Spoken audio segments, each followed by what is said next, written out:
Thank you, Darby. I'm Tony Green. This is Mattiey Gaunt, and we're going to start off with a non-true crime story, and then we're going to do some more truer, sometimes very true, sometimes based on. Anyway, here we go.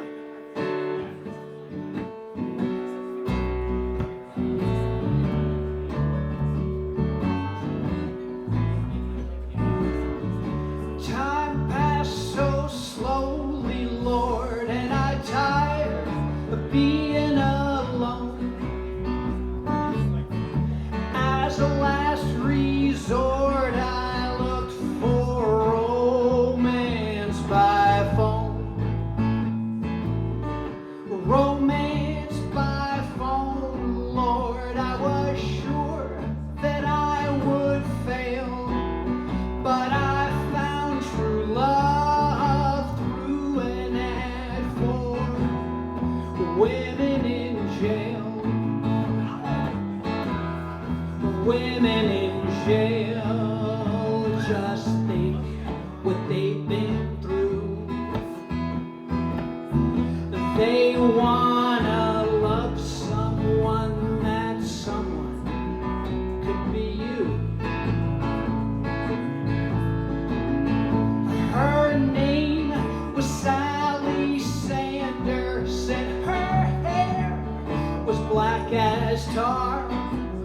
I asked her why she served her time. She said she stole a car.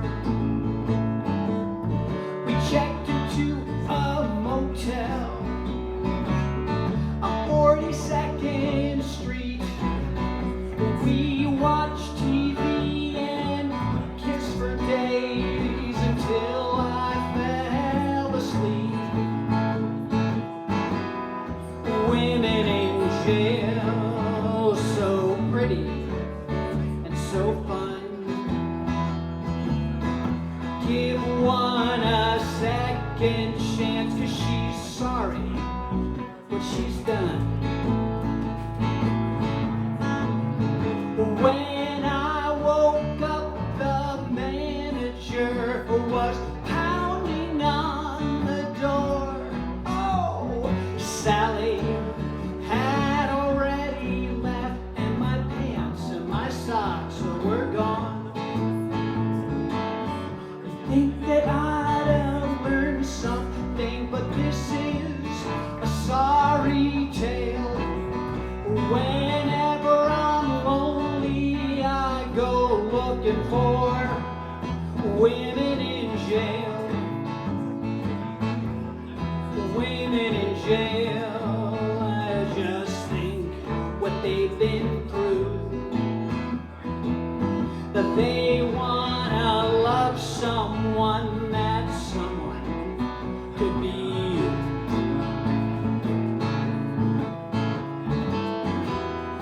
Women in jail, so pretty and so fun. Give one a second chance, 'cause she's sorry. Thank you.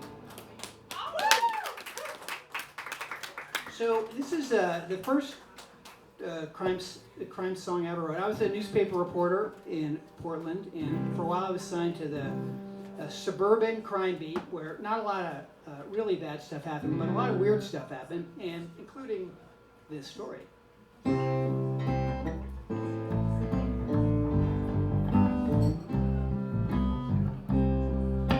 Roger put his camera bag in the backseat of his car. He went into the office to watch the evening news. When he got back to his car, his camera bag was gone, and on the steaming asphalt was a melted ice cream cone. Roger took the ice cream cone to the nearby Baskin Robbins. He showed it to the ice cream man, and he said, "What flavor is this?" The ice cream man said it was Jamocha almond fudge. And he sold it to a scruffy-looking guy not half an hour ago. Not half an hour ago.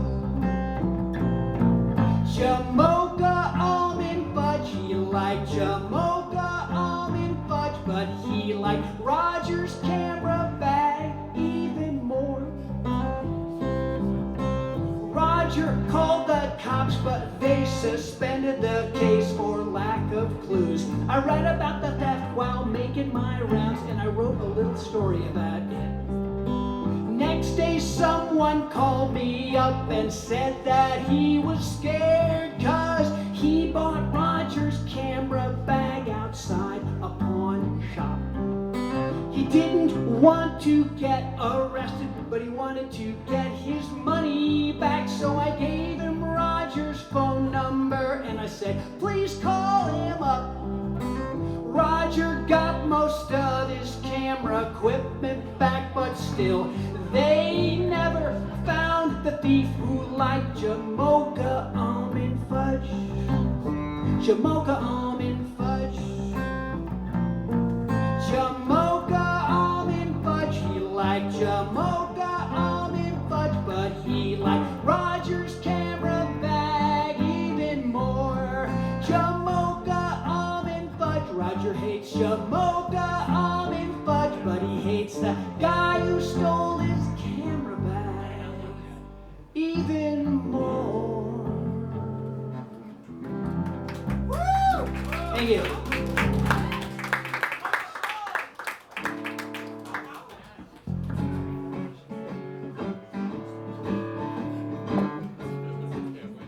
Oh, I did it again. Sorry.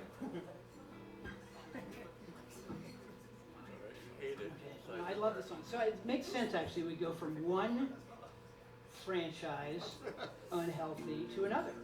Here we go.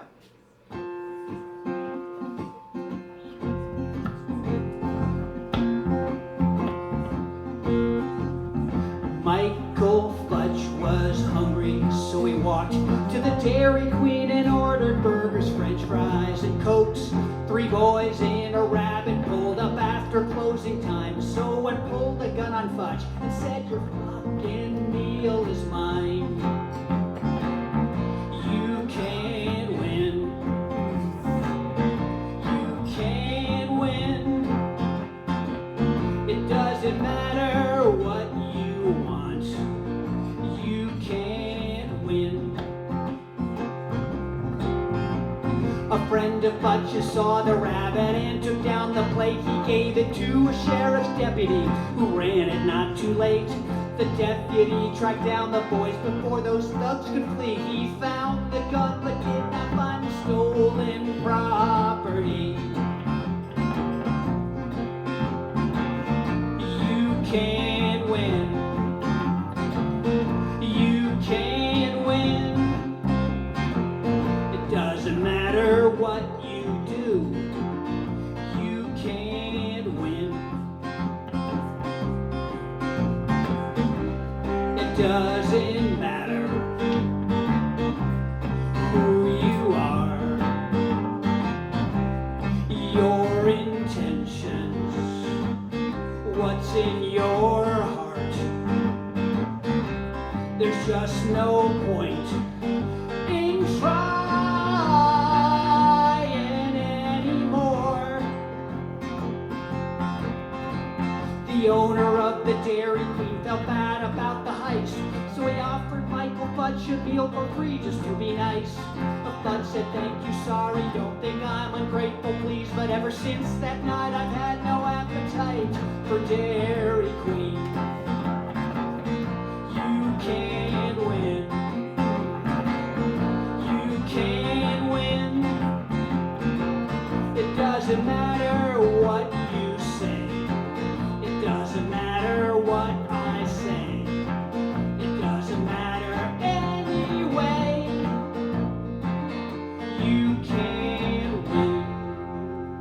Woo! Thank you.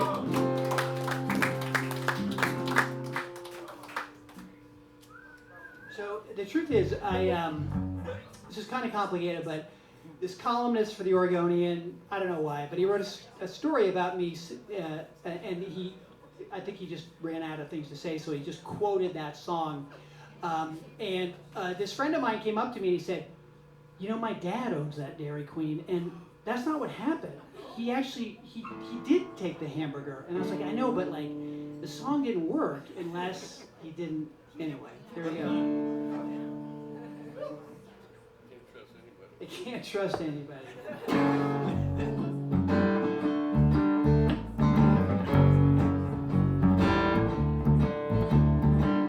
He was a punk. He was a drug fiend.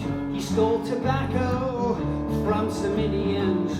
He pulled a knife on me and took my sunglasses. The other inmates said I had to do something.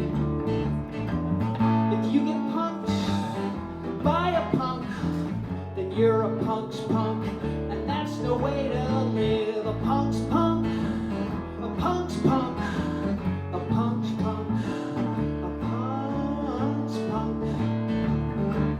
The Indians were pissed. They asked me if I'd kill him. They offered heroin and lots of cigarettes. They gave me a knife and told me where to stick it. I caught him in the yard and stabbed him in the back. If you get punked by a punk, then you're a punk's punk, and that's no way to live. A punk's punk, a punk's punk, a punk's punk, a punk's punk. The prosecutor said that I ought to die. It was the only way to truly punish me. I told the jury that I didn't have a choice. They didn't understand. They sentenced me to death. If you get punked by a punk, well, then you're a punk's punk, and that's no way to live. A punk's punk, a punk's punk, a punk's punk, a punk's punk. I didn't have a choice. I had to do something. If I didn't have, I'd be a punk's punk. I'm not a punk's punk. I'm not a punk's punk. I'm not a punk's punk. I'm not a punk's punk. Punk's punk. A punk's punk. I'm on death row, but I'm not a punk's punk. Hey, you.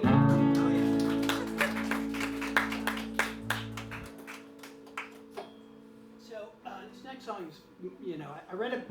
It's based on a case I heard about. I read about in a court filing, and I played it a lot, and people liked it. And then a series of cultural events occurred, and this song became basically too offensive to play. And so Mattiey actually rewrote it, and then I rewrote it again, and now it is. I think it maintains kind of an obnoxious spirit, but it is. We'll see.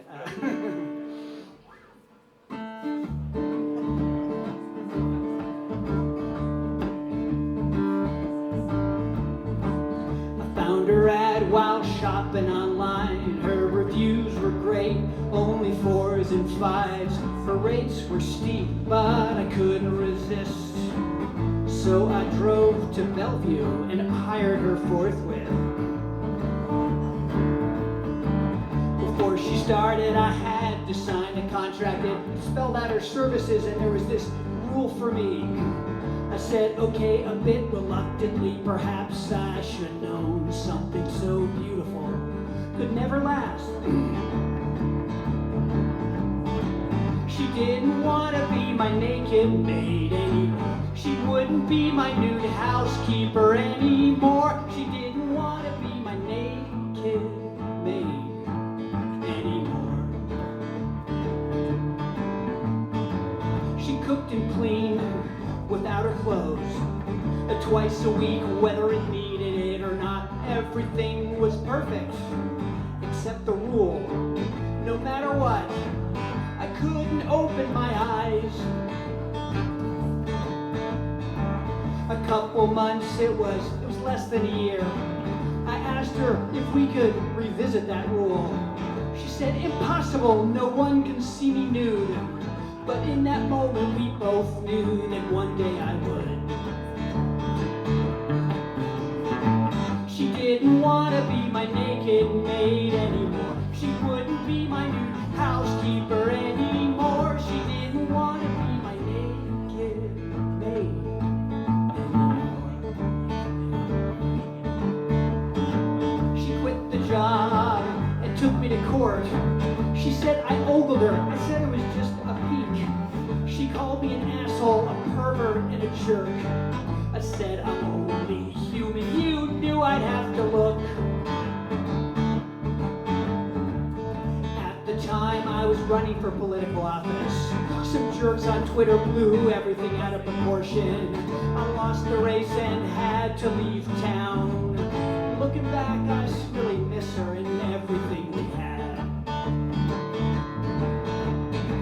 She didn't want to be my naked maid anymore. She wouldn't be my new housekeeper anymore. She didn't want to be my naked maid. She didn't want to be my naked maid anymore. Thank you.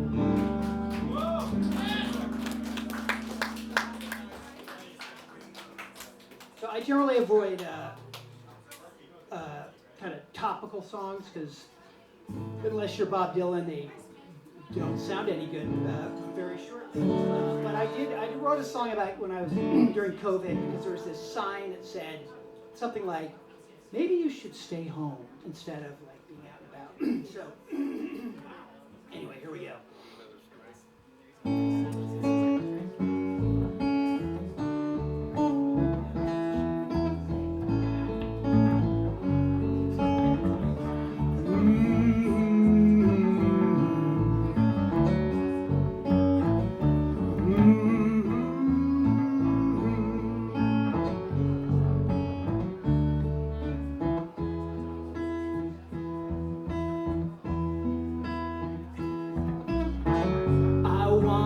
Something to eat. Couldn't take another can of beans. I shouldn't have tried to rob that store. I should have figured that there would be police. I should have stayed home. I should have stayed home.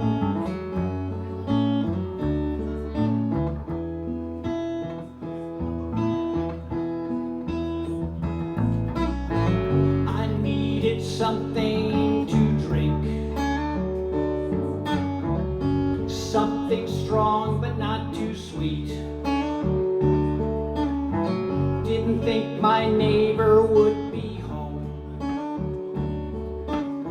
I didn't figure that she'd be so well armed. I should have stayed home. I should have stayed home.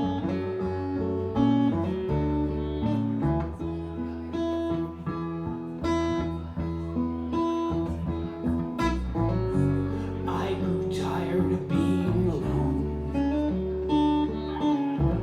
Didn't think that anyone would mind. I kissed everyone on the bus. I didn't think they'd throw me off before it stopped. I should have stayed home. I should have stayed home. I should have stayed home.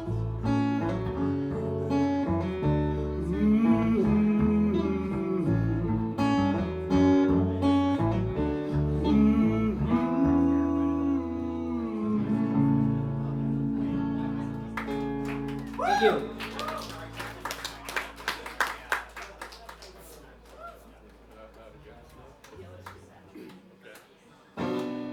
that was on our album, which is over there and for sale, among other things. And this one is on that. This is actually the first song on that album, and it's well, maybe you've heard this story actually, but just not this way.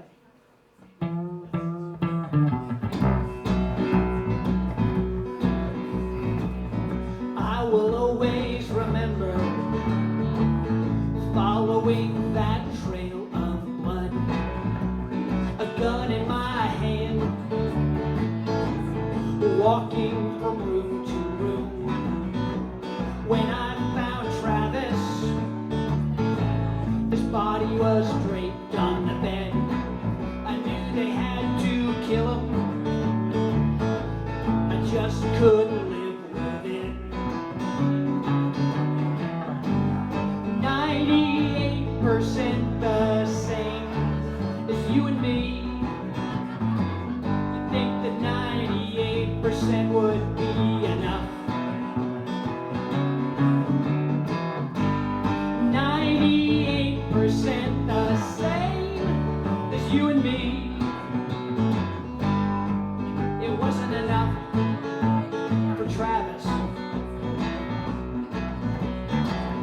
Travis made commercials for Coca-Cola and Old Navy. He sipped tropical cocktails with the actress Morgan Fairchild. He lived in Connecticut. He grew unpredictable. When guests came over, they had to lock him in the back. 98% the same as you and me. You think that 98% would be enough? 98% the same as you and me. It wasn't enough for Travis. I saw her body in the driveway when I pulled up to the house. A deputy was weeping. He said Travis went berserk. He said that after they shot him, Travis staggered back into the house. I pulled out my gun, followed that trail of blood. 98% the same as you and me. You think that 98% would be enough? 98% the same as you and me. It wasn't enough for Travis. It wasn't enough. Thank you.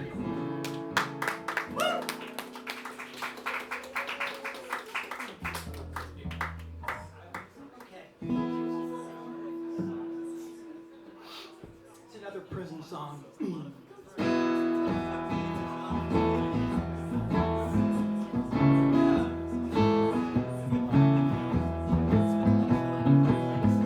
They were hands down the best death metal band in the state prison. Other bands tried to rival them, but they always blew them off the stage. Everything was fine between us till someone said I snitched them out for drugs. It didn't matter that I said I didn't do it. They started writing songs about me. A death metal band, oh, death metal band. Oh, you don't want a prison death metal band singing songs about you. All the songs were pretty much the same about killing me, just in different ways. They stabbed me in the kitchen, they torched me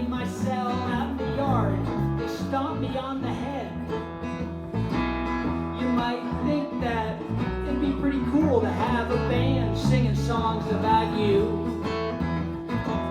But every day guys would walk by me humming tunes that culminated in my death.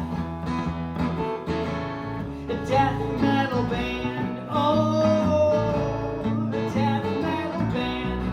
Oh, you don't want a prison death metal band singing songs about you. One day I walked up to the band and I told them that I wrote a song for them. It was about a guy who killed a snitch because the snitch framed him for a snitch. It's kind of complicated. The guys were pretty impressed and they let me rehearse the song with them. And when their singer got killed in a riot, they asked me if I would join the band. Death metal band, oh, a death metal band. Oh, you don't want a prison death metal band singing songs about you. No, you don't want a prison death metal band singing songs about you. Oh, you don't want a prison death metal band singing songs without you.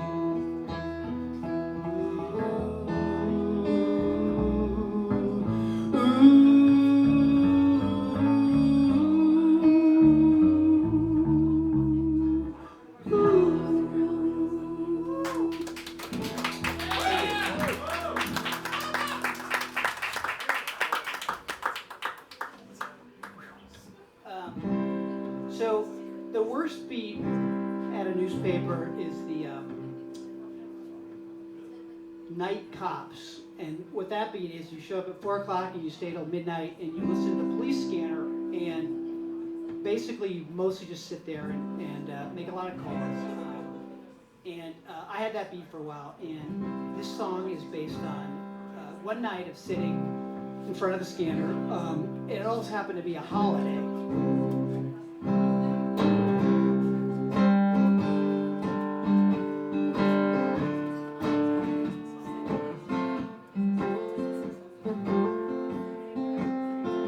It's the 4th of July, and it's raining a bit, and the calls are pouring into 911. People setting off fireworks at each other, and drinking, and just trying to have a little fun. I'm sitting at my desk listening to the scanner. I'm also trying to watch a TV show. If it stays pretty quiet, I might see the end, but if it gets busy out there, I'll have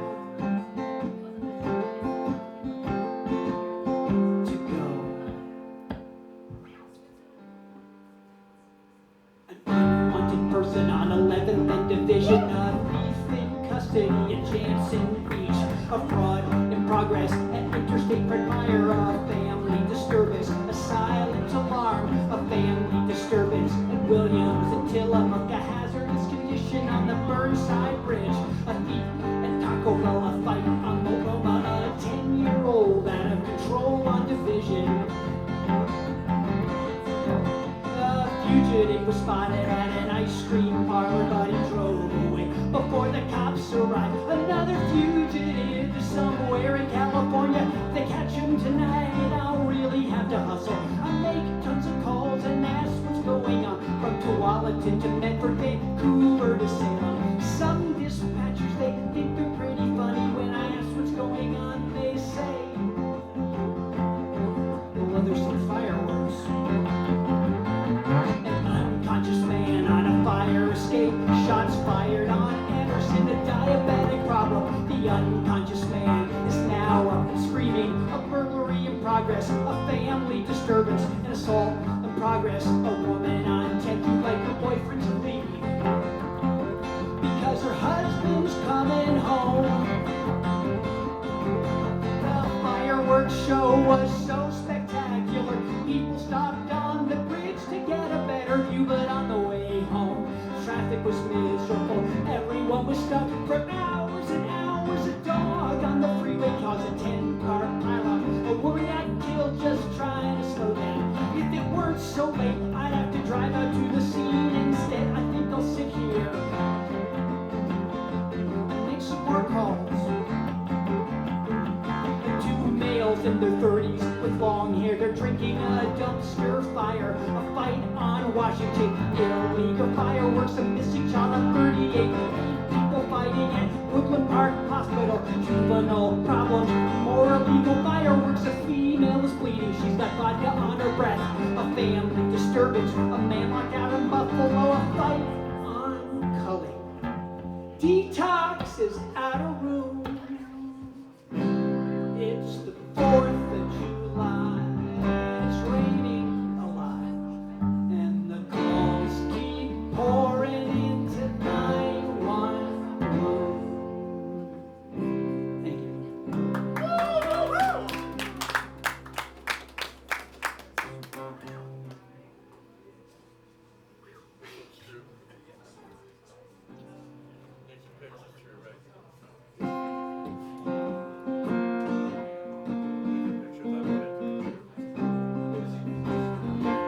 Very loosely based on a true story, but it did involve the key elements.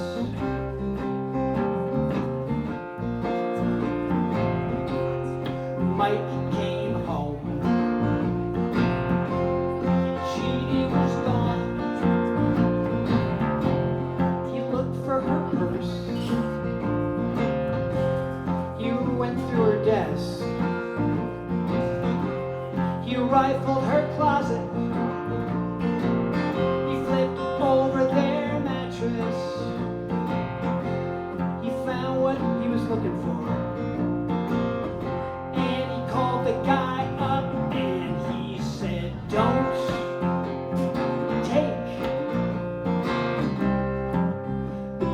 take naked pictures of my wife. Don't take, please. Don't take naked pictures of my wife.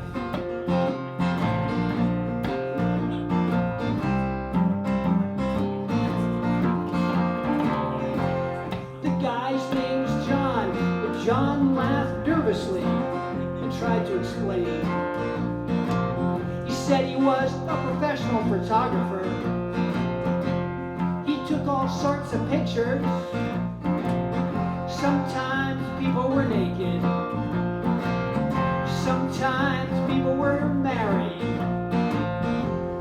Sometimes they were both. And sometimes John was in the pictures too. And Mike said,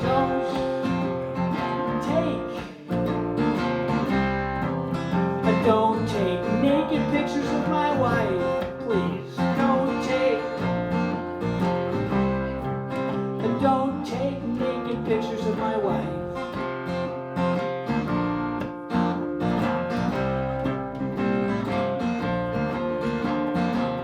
John laughed nervously again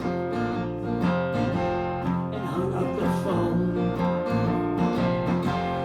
Mike went to his apartment and he hit him with a hammer. He hit him with a hammer. He hit him with a hammer till John fell down. Then Mike bent over him and whispered,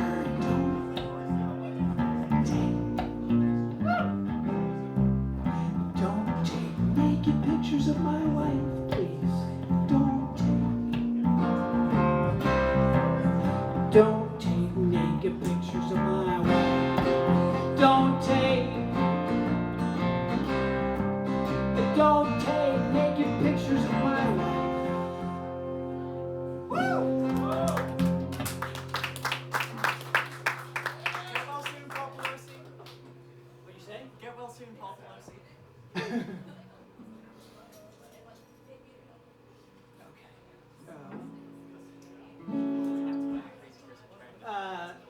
Okay, there's another.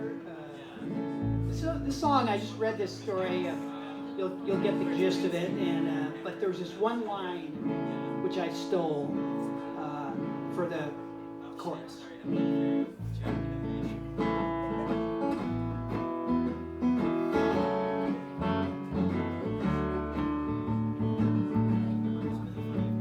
You booked her into the county jail. It was a burglary charge.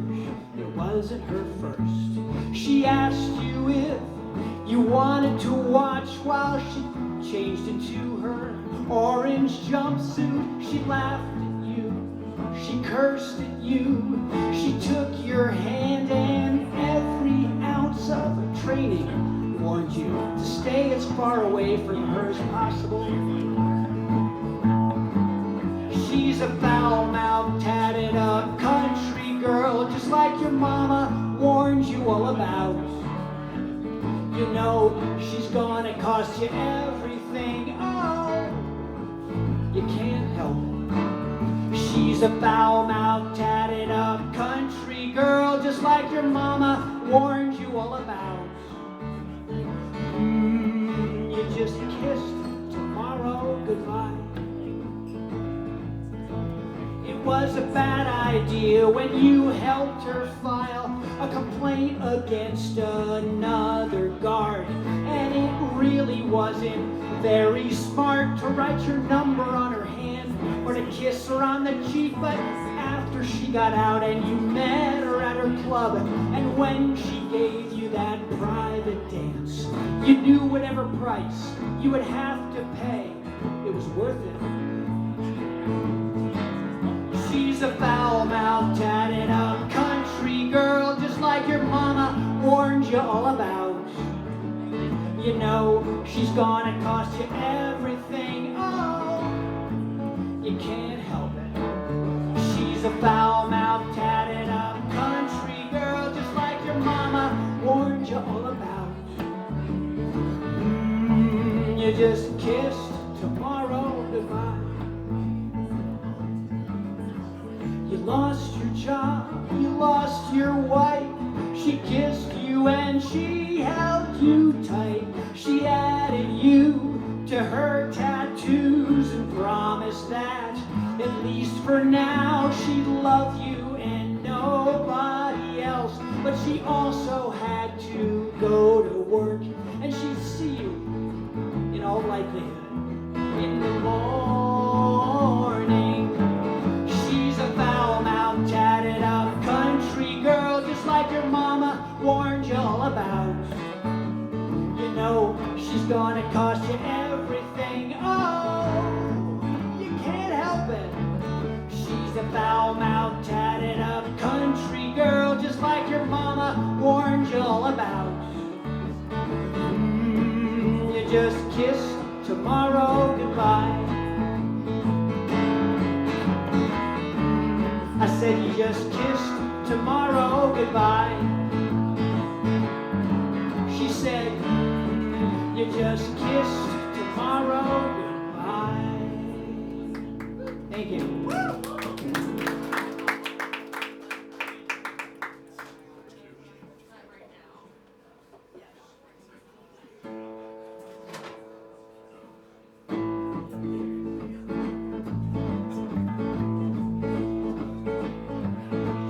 Called the police when she saw him in the tree. She didn't know what he was doing, but it wasn't picking filberts. When the cops arrived, the naked man could not be found, and the only clue was a tennis shoe on the ground. I know what you're thinking, but I'm not that naked man.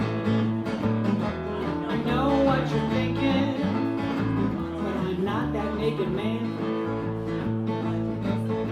A couple hours later, someone called the cops again about a naked man who was crying in the road. When the cops took off, this time they brought along some dogs, and that led them to a tree where they found a naked man. I know what you're thinking, but I'm not that naked man. I know what you're thinking, but I'm not that naked man. The naked man said that he could not explain. He had been out late with friends, and he kind kind of woke up this way. When the cops asked him why he was crying in the road, he said, oh no, I promise that was someone else. I know what you're thinking, but I'm not that big a man. I know what you're thinking, but I'm not that big a man. I am not that big a man. I am not that big a man.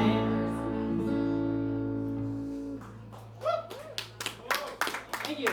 So we're going to pivot here. We have a Christmas album, which is available on CD or on Bandcamp, but so we're going to do one Christmas song because there's a Christmas tree.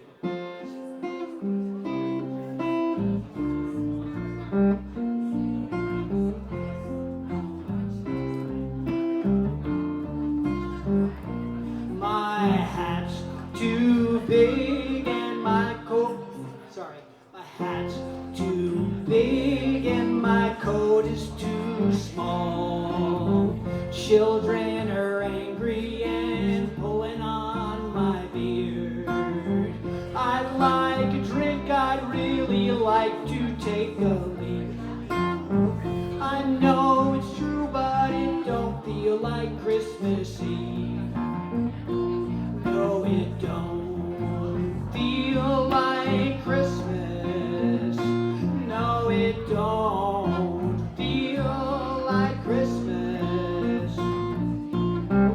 Children are angry, and so am I, 'cause it don't feel like Christmas. Back in Santa school, they taught me everything. Never go ho, ho, ho, 'cause it scares the little children. Don't promise anything and don't flirt with the moms. Remove the costume before you hit the bar. Oh, it don't feel like Christmas. No, it don't feel like Christmas. Children are crying, and so am I, 'cause it don't feel like Christmas. Little Mattiey asked me for a giant super soaker. I said, I'm sorry, but I really can't oblige. Mrs. Santa left me, and I'm feeling pretty bad. Mattiey started crying, and so did I. Oh, it don't feel like Christmas. No, it don't feel like Christmas. I wish some reindeer would take me far away, 'cause it don't feel like Christmas.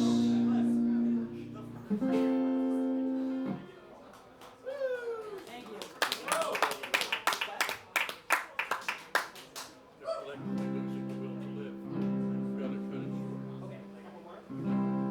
So we're gonna do a couple more. This is I was listening to that Elvis Costello song Allison, and I was like, I wonder what whoever the real person is would think of that song years later. And so this is what this song is. What her reaction to that song.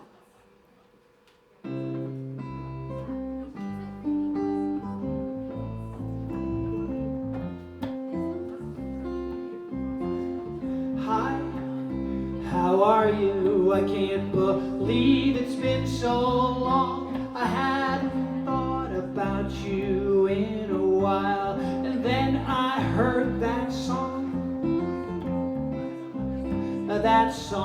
with its sweet, sweet melody.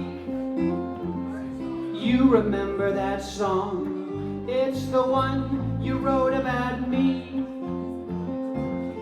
Are you still in love with me?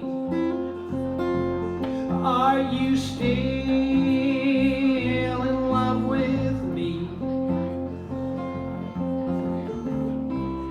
we were so young, in love with lots of dreams.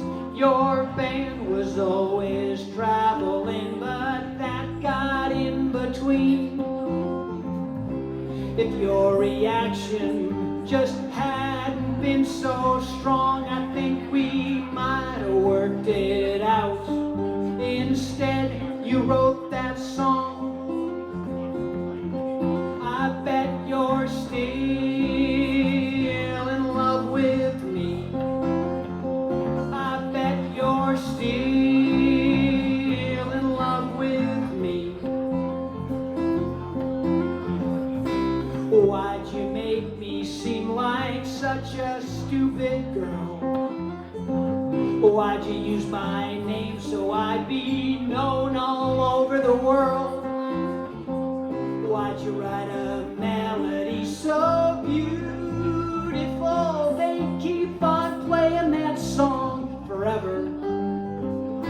'Cause you're an asshole. I hope you're still in love with me, asshole. I hope you're still in love with me, asshole. I hope you're still in love with me, asshole. Thank you.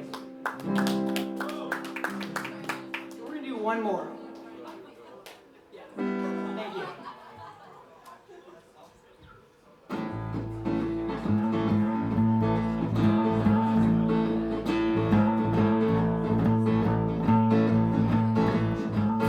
The other day, I was at my girlfriend's house, smoking while she cooked.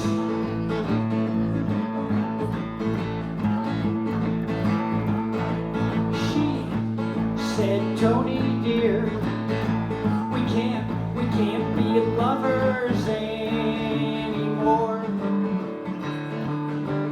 I'm sorry.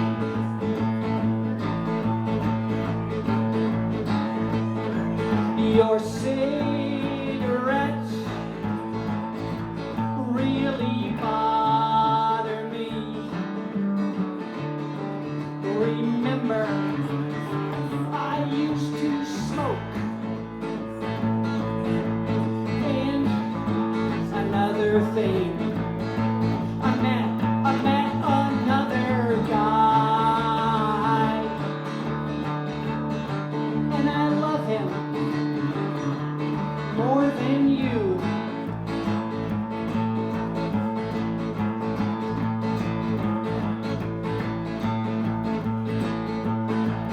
We ate dinner, oh so quietly. After I got up to leave, wait